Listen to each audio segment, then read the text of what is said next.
என்னால் இதை பண்ண முடியுமா? அவங்கள நான் எப்படி ஃபேஸ் பண்ண போகிறேன்? இந்த பிரச்சனையை எப்படி சமாளிக்கிறது அப்படின்னு உங்கள் மேலேயே உங்களுக்கு சந்தேகம் வரும்போது இந்த கதையை தவறாமல் கேளுங்க. நிச்சயம் இந்த கதை உங்கள் மனசை மாற்றும். 17ஆம் நூற்றாண்டுடைய பிற்பகுதியில் நடந்த ஒரு கதை. அது மத்திய இந்தியா முழுவதும் மராட்டியர்களுடைய ஆட்சி பரவி இருந்த காலம். அப்போ சம்பாஜிங்கிற மன்னருடைய ஆட்சியில் தமிழகத்துடைய சில பகுதிகளும் இருந்தது. அப்படிப்பட்ட பகுதிகளில் ஒன்றான ஆரியம்பாவுங்கிற கிராமத்தில் இளங்கோங்கிற ஒரு இளைஞன் வாழ்ந்துட்டு இருந்தான். அவன் ஒரு குயவன், கடுமையான உழைப்பாளி, புத்திசாலியும் கூட. ஆனால் என்றைக்குமே அவன் மேலே அவனுக்கு நம்பிக்கையே இருந்ததில்லை. தினமும் பானைகளை செஞ்சு அதை சந்தைக்கு கொண்டு போய் விற்பனை பண்ணுறது தான் அவனுடைய அன்றாட வேலை. இப்படியே நாட்கள் நகர்ந்து போக ஒரு நாள் அந்த கிராமத்துக்கு ஒரு சின்ன சிக்கல் உண்டாச்சு. அதாவது அந்த கிராமத்தில் வளர்கிற கால்நடைகள் எல்லாம் திடீர்னு காணாமல் போச்சு. அந்த கிராமத்தை ஒட்டி இருக்கிற காட்டுப்பகுதியில் இருந்த ஒரு வயதான சிங்கம் தான் அதுக்கு காரணம். அந்த சிங்கத்தை பிடிக்கிறதுக்காக இந்த கிராம மக்கள் எவ்வளவோ முயற்சி பண்ணாங்க. ஆனால் எதுவுமே வேலைக்காகலை. இப்படி இருக்கிற சமயத்தில் தான் ஒரு நாள் அந்த கிராமத்தில் பயங்கர இடி மின்னலோட மழை பெய்ய ஆரம்பிச்சிச்சு. நடுச்சாமம் இடி சத்தத்தை கேட்டு திடுக்கிட்டு எழுந்த இளங்கோவுக்கு அப்போ தான் வாசலில் தான் கட்டி போட்டிருந்த கழுதை ஞாபகத்துக்கு வந்தது. மழையில் அது நனைஞ்சிடுமே அப்படின்னு அடிச்சு பிடிச்சி வாசலுக்கு ஓடின இளங்கோவுக்கு அங்கே ஒரு பெரிய அதிர்ச்சி காத்துட்டு இருந்துச்சு. ஏன்னா அவன் கட்டி போட்டிருந்த இடத்துல அந்த கழுதையை காணும். அந்த கழுதை அவனுக்கு எவ்வளவு முக்கியம் அப்படின்னா, அவன் செய்கிற பானைகளை எல்லாம் அந்த கழுதை மேலே ஏற்றிட்டு தான் பக்கத்து நகருக்கு போய் விற்றுட்டு வருவான். அந்த கழுதை இல்லைன்னா அவனுக்கு வியாபாரமே இல்லை. ஏற்கனவே அவன் குடும்ப சூழ்நிலை ரொம்ப கஷ்டத்தில் இருக்கிறதுனால தினசரி வியாபாரத்துக்கு போகலன்னா அவனுடைய நிலைமை ரொம்ப மோசமாயிடும். அதனால் அந்த கன மழையை கூட பொருட்படுத்தாமல் இளங்கோ தன்னுடைய கழுதையை தேடி புறப்படுறான். கிட்டத்தட்ட 2 மணி நேரத்துக்கு அப்புறம் அவன் கழுதை இருக்கிற இடத்த கண்டுபிடிச்சிடுறான். அது மழைக்கு பயந்து ஒரு பாலடைஞ்ச கட்டிடத்தில் போய் படுத்துருந்துச்சு. அதை பார்த்தது இளங்கோக்கு வந்தது பாருங்க கோபம். ஒரு தடி எடுத்து நல்ல 4 சாத்து சாத்துறான். அப்புறம் தான் கொண்டு போன கயிற்றுல அதை கட்டி இழுத்துட்டு வந்து பழையபடி தன் வீட்டு வாசலில் கட்டிட்டு தூங்க போயிட்டான் இளங்கோ. அடுத்த நாள் காலையில் அந்த கிராமத்தில் இருக்கிற எல்லாருக்கும் ஒரு பேச்சு பொருளாக மாறிட்டான் இளங்கோ. அதுக்கு காரணம் முந்தின நாள் ராத்திரி அவன் பண்ண சம்பவம் தான். தூங்கிட்டு இருந்த இளங்கோவை எழுப்பி அவன் மனைவி விஷயத்தை சொல்ல பதறி அடிச்சிட்டு வாசல் வந்து பார்த்தவனுக்கு தலையே சுத்திடுச்சு. அட ஆமாங்க, அவ்வளவு நாளாக அந்த கிராம மக்களை பாடாப்படுத்தி எல்லோரையும் பயம்புறுத்தின அந்த சிங்கத்தை தான் அவன் அடக்கி தன் வீட்டு வாசலில் கட்டி போட்டு வச்சுருந்தான். அப்போ தான் சட்டுன்னு முந்தின நாள் நடந்தது அவனுடைய ஞாபகத்துக்கு வந்தது. அவன் தூரத்தில் இருந்து பார்த்தப்ப அவனுக்கு அங்கே ஏதோ ஒரு விலங்கு படுத்திருந்தது மட்டும்தான் தெரிஞ்சுது. அவனுடைய கழுதை அடிக்கடி அந்த இடத்துல போய் படுத்திருக்கிறது தான் வழக்கமாக வச்சுருந்தது. அதனால தான் கழுதை தான் அங்கே படுத்திருக்கு அப்படின்னு யூகிச்சு அவன் அந்த பக்கத்தில் போனான். அந்த சமயம் பார்த்து அது வரைக்கும் கையில் இருந்த விளக்கு கீழே விழுந்து அணைஞ்சு போயிடுச்சு. அதனால் அங்கிருந்து அரைக்குறை வெளிச்சத்தில் படுத்திருக்கிறது சிங்கம்னு அவன் கண்ணுக்கு தெரியல. ஏற்கனவே கடும் கோபத்தில் போனவன் பக்கத்தில் போன உடனே சரம் மாறியா அடித்ததுனால ஏற்கனவே உடம்பு சரியில்லாமல் மூளையில் முடங்கி கிடந்த அந்த வயசான சிங்கம் இவனுடைய கண்மூடித்தனமான தாக்குதலுக்கு பயந்து அப்படியே அடங்கி போயிடுச்சு. இப்போ கூட அவன் நிற்கிறத பார்த்ததும் அந்த சிங்கம் கொஞ்சம் பயந்து ஒடுங்கி போய் தான் உட்காந்துருந்துச்சு. அங்கே அவன் வீட்டு முன்னாடி அந்த சிங்கத்தை பார்க்குறதுக்கும் அவனை பாராட்டுறதுக்கும் ஒரு பெரிய கூட்டமே கூடியிருந்தது. ஒரு சாதாரண மண்பாண்டம் செய்கிற இளைஞன் வெறும் கையாலேயும் ஒரு சிங்கத்தை அடக்கிட்டான் அப்படிங்கிற விஷயம் அந்த நாடு முழுசும் காட்டு தீ மாதிரி பரவ ஆரம்பிச்சிச்சு. இது ஒரு பக்கம் இருக்க, அந்த நாட்டுடைய ராஜாவுக்கு ஒரு பெரிய தலைவலி இருந்தது. அதாவது அந்த நாட்டுக்கு இப்போ கொஞ்ச நாளாக பக்கத்து நாடான நந்தாபுரத்துடைய அரசன்கிட்ட இருந்து குடைச்சல் வந்துக்கிட்டே இருந்தது. ஒரு காலத்தில் என்னவோ 2 அரசர்களும் நண்பர்களாக இருந்தவங்க தான். பல தடவை அந்த நந்தாபுரத்துடைய அரசன் இந்த நாட்டுக்கு வந்து போயிருக்காரு. இந்த நாட்டுடைய அமைப்பும் இதனுடைய படைபலமும் இந்த அரசனை பற்றின முழு விவரமும் பக்கத்து நாட்டு அரசனுக்கு நல்லாவே தெரியும். பத்தாததுக்கு இந்த நாட்டுப்படையின் சேனாதிபதி எதிரி நாட்டு மன்னன்கிட்ட இருந்து காசை வாங்கிட்டு தகுதியே இல்லாதவங்களை எல்லாம் படையில் சேர்த்துருக்காரு. போர் ஆரம்பிக்கிற நேரத்தில் உடனே இங்கிருந்து போய் எதிரி நாட்டு மன்னன் படையில் சேர்ந்துட்டா சேனாதிபதி இல்லாமல் தகுதியான வீரர்கள் இல்லாமல் இந்த நாட்டு மன்னன் போரில் தோற்று போயிடுவாங்கிறதுனால அதுவே அவன் திட்டமாக இருந்தது. இவங்க திட்டம் எல்லாத்தையும் மன்னன் தெரிஞ்சுக்கிட்டாலும் அந்த சேனாதிபதி மேலே எந்த நடவடிக்கையும் எடுக்க முடியல. ஏன்னா இப்போ இவனை தண்டிச்சா எதிரி நாட்டு மன்னனுக்கு விஷயம் தெரிஞ்சு அவன் உடனே படை எடுத்து வர வாய்ப்பு இருக்குது. படைபலம் இல்லாத இந்த நேரத்தில் போர் வந்தால் அது ஆபத்து.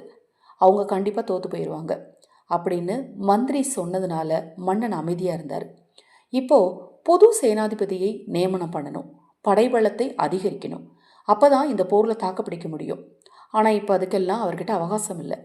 இப்படிப்பட்ட இக்கட்டான சூழ்நிலையில் மன்னன் இருந்தபோது தான் இளங்கோவை பற்றி கேள்விப்படுறாரு. எந்தவித ஆயுதமும் இல்லாமல் ஒரு சிங்கத்தையே பிடிச்ச அந்த வீரனை போருக்கு பயன்படுத்திக்கலாம் அப்படின்னு மன்னனுக்கு தோணுச்சு. உடனே இளங்கோவுக்கு தகவல் சொல்லி அனுப்பப்பட்டு அவன் அரசர் முன்னாடி ஆஜராகணும் அப்படின்னு சொல்லப்பட்டுச்சு. இதை கேட்ட நம்ம இளங்கோ பதட்டம் ஆயிடுறான். ஐயோ, நம்ம வீரம் என்னன்னு நமக்கு தானே தெரியும், இந்த அரசர் நம்மளை கூப்பிட்டு என்னென்ன கேள்வி கேட்க போறாரோ அப்படின்னு நினைச்சு அவனுக்கு ராத்திரி எல்லாம் தூக்கமே வரல. அதே நேரத்தில் செவி வழி செய்தியை வச்சு எதுவும் முடிவு பண்ண வேண்டாம், அவனுடைய வீரத்தை ஒரு சோதனை மூலமாக தெரிஞ்சுக்கலாம் அப்படின்னு நினச்சி அதற்கான ஏற்பாட்டை எல்லாம் பண்ணார் மன்னர். அடுத்த நாள் மன்னனை பார்க்க போன இளங்கோவுக்கு சோதனை தயாராக இருந்தது. அதாவது அங்கே இருந்த ஒரு கூண்டில் ஒரு காளை அடைக்கப்பட்டிருந்துச்சு. இளங்கோ அந்த கூண்டுக்குள்ளே ஒத்த ஆளாக போய் அந்த காளையை அடக்கி, அதாவது காளை மாட்டை அடக்கி அவனுடைய வீரத்தை நிரூபிக்கணும். இதுதான் அவனுக்கான போட்டி. அந்த காளையோட உருவத்தை பார்த்ததுமே மிரண்டு போயிட்டான் நம்ம இளங்கோ. இருந்தாலும் அவன் எதையும் வெளிக்காட்டுக்கல. இப்படியெல்லாம் ஏதாவது நடக்கும், எதுக்கும் இருக்கட்டுமே அப்படின்னு தன்னுடைய மடிப்பில் களிமண் உருண்டைகளை கொண்டு வந்திருந்தான். அந்த கூண்டுக்குள்ளே போய் கண் நிமைக்கிற நேரத்தில் அந்த காளையோட கண்ணில் அந்த மண்ணை தூவிட்டு சாக்குப்பையை எடுத்து அதனுடைய முகத்தில் மூடி அன்னைக்கு ராத்திரி எப்படி தான் கழுதையை நினச்சி அந்த சிங்கத்தை தாக்கினானோ அதையே மனசில் வச்சுட்டு இப்போ இந்த காளையும் கண்ணா பின்னான்னு தாக்க ஆரம்பித்தான். கொஞ்ச நேரத்திலேயே அந்த காளை நில குலைஞ்சு போச்சு. இளங்கோவும் வெற்றி பெற்றதாக அறிவிக்கப்படுறான். தன் பிரச்சனைக்கு ஒரு நல்ல தீர்வு வந்துட்டதை நினச்ச மன்னனுக்கு சந்தோஷம் தாங்கலை. இவனை தனியாக கூப்பிட்டு தன் நாடு இருக்கிற நிலைமை சொல்லி எதிர்நாட்டு படை தோக்கடிக்க எப்படியாவது ஒரு திட்டம் போட்டு தனக்கு உதவும்படியும் அந்த திட்டம் என்னங்கிறது அடுத்த நாள் காலையில் தனக்கு தெரிவிக்கும்படியும் உத்தரவு போட்டுட்டு அந்த இடத்த விட்டு போயிடுறாரு மன்னர். அவ்வளவுதான், அவ்வளவே தான். இளங்கோவுக்கு தலையே சுத்திடுச்சு. அடே, நான் ஒரு சாதாரண குயவன்டா, ஏதோ குருட்டாம்போக்கில் ஒரு வயசான சிங்கத்தை அடிச்சிட்டேன், அதை ஒரு விஷயமா நினச்சி என்ன ஒரு பெரிய மனுஷனாக ஆக்கினீங்க. அப்புறம் இந்த மன்னனுக்கு பயந்து இந்த காளையை மண்ணை தூவி அடித்தேன். இதையெல்லாம் வச்சு என்ன போற கூப்பிட்டா என்னடா நியாயம் அப்படின்னு இளங்கோ யோசிச்சுட்டு இருந்த அதே நேரத்தில் எதிர் நாட்டு மன்னனுக்கு இங்கே நடக்கிற கூத்தெல்லாம் தெரிய வர இதுதான் தக்க சமயம் அப்படின்னு முடிவு பண்ணி அவன் தான் போருக்கு வர்றதா அறிவிப்பு விடுக்கிறான். இங்கேயும் இளங்கோ இருக்கிற தைரியத்தில் போர் அறிவிப்பை ஏற்றுக்கிட்டு அதுக்கான ஆயத்த பணிகள் தொடங்கப்பட்டுச்சு. இதை கேட்டு நம்ம இளங்கோவுக்கு எப்படி இருக்கும், கொஞ்ச நேரம் என்ன பண்ணுறதுன்னு தெரியாமல் அழுது புலம்புறான். ஒரு கட்டத்தில் சரி, இங்கே வந்து மாட்டியாச்சு, வேறு வழியே இல்லை, இதிலிருந்து எப்படியாவது தப்பிக்கணும், நம்மளால் போருக்கெல்லாம் போய் ஜெயிக்க முடியாது, போன தடவை எப்படி தப்பிச்சனோ அதே மாதிரி இப்போ ஏதாவது ஒரு கோல்மால் பண்ணி இந்த போரை நடக்க விடாமல் தடுத்துடணும் அப்படின்னு முடிவு பண்ணுறான். எதிரி நாட்டு மன்னனுக்கு ஒற்றன் வேலை பார்த்துட்டு இருக்கிற அந்த சேனாதிபதி இருப்பிடத்துக்கு ஒரு மந்திரியை கூட்டிகிட்டு போகிறான். வேணும்னே அந்த சேனாதிபதி காதில் படும்படியாக இந்த மந்திரி கிட்ட பேச்சு கொடுக்குறான். ஏதாவது இந்த போரை எதிர்கொள்றதுக்கு தான் ஒரு அருமையான திட்டம் வச்சிருக்கிறதாகவும் அதுக்காக ஏற்கனவே பல சிங்கங்களை அடக்கி தன் கட்டுப்பாட்டில் வச்சிருக்கிறதாகவும் அந்த நாட்டு படை வீரர்கள் ஒவ்வொருத்தருக்கும் ஒவ்வொரு சிங்கம் வழங்கப்பட்டு இவனுடைய பயிற்சியின் அடிப்படையில் ஒவ்வொரு வீரனும் ஒவ்வொரு சிங்கத்தோட இந்த போருக்கு போக போகிறதா சேனாதிபதி கேட்குற மாதிரி பேசுகிறான் இளங்கோ. இதை கேட்டு மிரண்டு போன அந்த சேனாதிபதி உடனே எதிர்நாட்டு அரசங்கிட்ட போய் இதை எல்லாத்தையும் சொல்கிறான். இளங்கோ எதிர்பார்த்ததும் இதைத்தான். தன் திட்டத்தை செயல்படுத்த இளங்கோ களிமண்ணால் செய்யப்பட்ட பல சிங்க உருவங்களை ஏற்பாடு பண்ணுறான். படை வீரர்களை அந்த களிமண் சிங்கத்து மேலே உட்கார வச்சு அவங்க கையில் ஒரு தீப்பந்தத்தையும் வச்சு அந்த நாட்டுடைய எல்லையில் கொண்டு போய் நிறுத்துறான். இப்போ தூரத்துலேருந்து பார்க்கும்போது அந்த எதிர்நாட்டு மன்னனுக்கு இங்கே நிறைய படை வீரர்கள் தீப்பந்தத்தோட சிங்கத்தின் மேலே அமர்ந்து அடுத்த நாள் போருக்கு காத்துட்ருக்கிறத நினச்சிக்கிறான். ஏற்கனவே சேனாதிபதி சொன்னதை கேட்டு பயந்து போயிருந்த அந்த எதிர்நாட்டு அரசன் அவன் சொன்னதெல்லாம் உண்மையை நம்புகிற மாதிரி ஒரு காட்சியை பார்க்க உடனே தன்னுடைய பரிவாரங்களை எல்லாம் கூப்பிட்டுட்டு தன்னுடைய நாட்டுக்கு திரும்ப போயிடுறான். அடுத்த நாளே இந்த நாட்டு மன்னனுக்கு மன்னிப்பு ஓலையும் சமாதான தூதும் அனுப்புகிறான். எதிர் நாட்டு மன்னன் நடந்ததெல்லாம் நினைவா கனவான்னு தெரியாமல் முழிச்சிட்டு இருக்கிற இந்த நாட்டு அரசனுக்கு இளங்கோவுடைய சாதுரியத்தை நினைச்சு ரொம்ப பெருமையாக இருந்தது. இளங்கோவுக்கு தேவையான அத்தனை வசதிகளையும் செஞ்சு கொடுத்து அவனுடைய வாழ்க்கையையே தலைகீழாக மாற்றிடுறாரு. அவ்வளவு காலம் கஷ்டப்பட்டதுக்குரிய பலனா இளங்கோ சந்தோஷமாக வாழ ஆரம்பிக்கிறான். இந்த கதையில் வர்ற இளங்கோ கடுமையான உழைப்பாளி, புத்திசாலி.